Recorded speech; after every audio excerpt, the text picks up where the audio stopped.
Hey everyone, I'm so excited to share a letter from the creator of this podcast, Big Bobby. This is something I've been working on for a while now, a brand new podcast called Echoes of the AM. Inspired by the old AM radio stories my dad used to listen to, this podcast brings back the art of storytelling with a modern twist. Each episode is filled with captivating tales, vivid narration, and handcrafted sound effects. Yes, I'm even recording the Foley myself in my ASMR sound booth.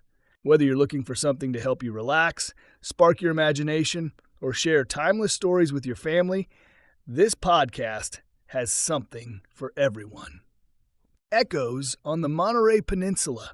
The soft hum of the engine was the only sound as the old hatchback wound its way down the coast, headlights cutting through the enveloping darkness. Lucy gripped the wheel with one hand and adjusted the radio with the other, searching for something. Anything to break the silence. "Nothing but static," she muttered. Her passenger Sam was slouched in the seat beside her, chin resting on his fist. He stared out at the inky expanse of the Pacific Ocean, occasionally illuminated by the moonlight.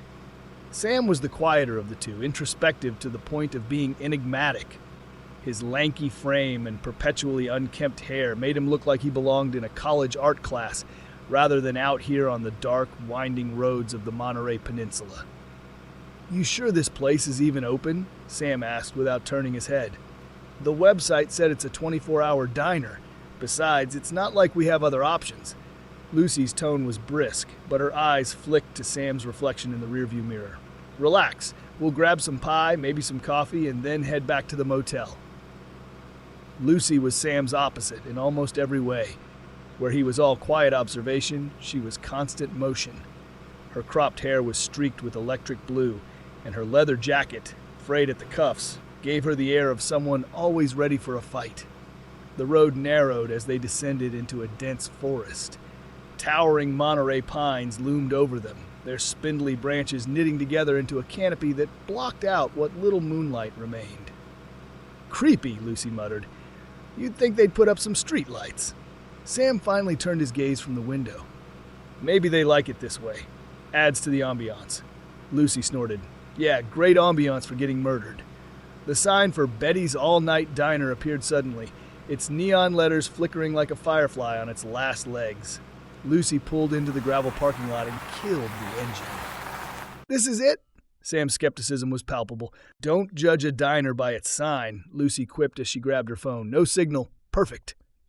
The diner's windows were fogged over, making it impossible to see inside. A single fluorescent bulb buzzed above the door, casting a sickly yellow light over the entrance. Lucy stepped out first, her boots crunching on the gravel.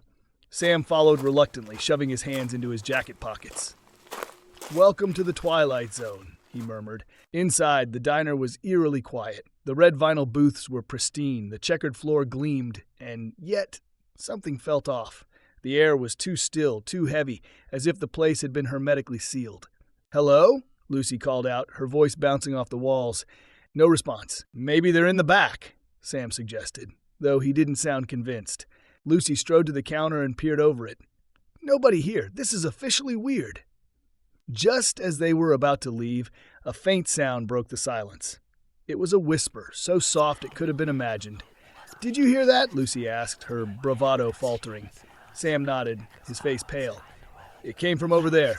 He pointed toward a door marked "Staff Only." Lucy hesitated. "We could just go. Forget the pie." "And drive back through that forest on an empty stomach?" "No thanks." Sam's attempt at humor fell flat, but it was enough to nudge Lucy forward. She pushed the door open, revealing a narrow hallway lined with storage shelves. The whisper came again, louder this time. It was unmistakable. A voice, though the words were unintelligible. "Hello?" Lucy called out. Her voice was steadier than she felt. The whisper stopped. Then a faint rustling sound came from the far end of the hallway. Sam touched her arm. "Maybe we shouldn't." "Stay here if you want," Lucy shot back. She grabbed a flashlight from a shelf and clicked it on, the beam cutting through the gloom. At the end of the hallway, they found a man sitting on the floor. He was dressed in a tattered suit, his face obscured by shadow. "Are you okay?" Lucy asked, stepping closer. The man didn't respond. He rocked back and forth, muttering under his breath. The flashlight's beam caught his face, and Lucy froze. His eyes were wide and glassy, his mouth twisted into an unnatural grin. "Sam," she whispered, "let's get out of here."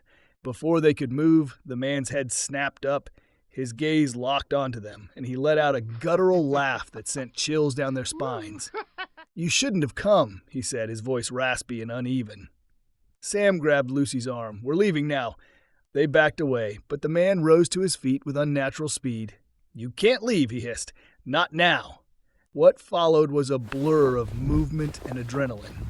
Lucy and Sam bolted back through the hallway, the man's laughter echoing behind them. They burst into the diner and slammed the door shut, barricading it with a chair. "What was that?" Lucy gasped, her hands trembling. "I don't know, but we're not sticking around to find out," Sam replied. He grabbed her arm and pulled her toward the exit. As they reached the door, the lights flickered and died, plunging the diner into darkness. For a moment, they stood frozen, the oppressive silence pressing in from all sides. Then a loud crash shattered the stillness. The barricaded door rattled violently as the man pounded against it from the other side. "Go," Sam shouted, shoving Lucy toward the exit. They burst out into the night, the cold air hitting them like a slap. The gravel crunched beneath their feet as they sprinted to the car. Lucy fumbled with the keys, her hands shaking too much to find the lock. "Hurry!" Sam urged, glancing over his shoulder. The diner door flew open, and the man emerged, silhouetted against the faint glow of the interior. His movements were erratic, almost animalistic, as he stumbled after them. Finally, Lucy managed to unlock the car. They jumped in, and she jammed the key into the ignition. The engine sputtered once, twice, then roared to life. Lucy slammed her foot on the gas, and the car lurched forward, kicking up a spray of gravel. "Did we lose him?" Lucy asked, her voice high-pitched with panic. Sam twisted in his seat to look back. The man was standing in the middle of the road, his figure growing smaller in the distance. But as they rounded a bend, something else caught Sam's eye. Lucy," he said, his voice trembling. "What? There's another one." Lucy's stomach dropped. Ahead of them, just beyond the reach of the headlights, a second figure stood in the middle of the road, motionless. As they drew closer, the figure raised a hand and pointed directly at them. Lucy slammed on the brakes, the car skidding to a halt, mere feet from the figure. Up close, it was clear this was no ordinary person. The figure's skin was pale and translucent, almost glowing in the darkness. Its eyes were empty sockets, and its mouth twisted into a grotesque smile. "What do we do?" Sam whispered, his voice barely audible. Lucy tightened her grip on the wheel. "We go around it." Before Sam could protest, she yanked the wheel to the left and floored the gas. The car swerved onto the shoulder, narrowly missing the figure. But as they sped past, the figure let out a piercing scream that seemed to shake the very air around them. "Keep going," Sam urged, his eyes darting between the road ahead and the darkness behind them. Lucy didn't need to be told twice. She drove like a woman possessed, the car's tires screeching as they tore down the winding road. But no matter how fast they went, the sense of being pursued never left them. Finally, they reached an intersection. To the left was the highway, a clear path back to civilization. To the right, a dirt road disappeared into the forest. "Which way?" Lucy demanded. Sam hesitated, then pointed right. "It's shorter, trust me." Lucy didn't argue.